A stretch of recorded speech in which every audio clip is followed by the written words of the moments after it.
નમસ્કાર, world media ન્યૂઝમાં આપનું સ્વાગત છે। હું છું સભી શેખ। જોઈએ આજના નવા સમાચારો।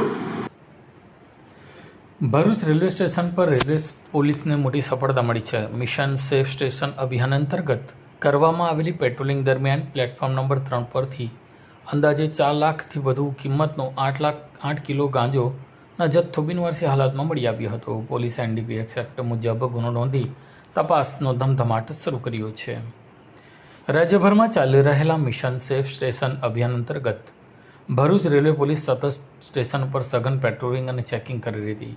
આ દરમિયાન પ્લેટફોર્મ નંબર 3 ઉપર આવેલી જૂની સ્ટેશન અધિક્ષકની કચેરી નજીક એક શંકાસ્પદ કાળા કલરની બેગ જોવા મળી હતી।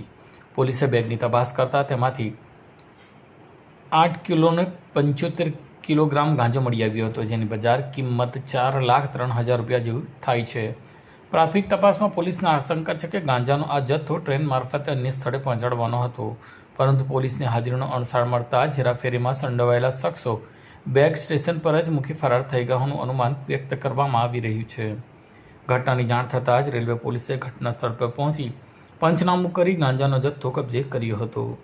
પોલીસે અજાણ્યા આરોપીઓ સામે NDPS એક્ટ હેઠળ ગુનો નોંધી સ્ટેશન પર લાગેલા તમામ CCTV ફૂટેજ, મુસાફરોની માહિતી અને ટેકનિકલ પુરાવાના આધારે આરોપીને શોધવા માટેનો તપાસ દોર શરૂ કર્યો છે। રેલવે સ્ટેશન ઉપયોગ કરી નશાકારક પદાર્થની હેરાફેરી રોકવા માટે રેલવે પોલીસે સુરક્ષા વ્યવસ્થા વધુ સઘન બનાવી હોવાનું જાણવા મળ્યું છે।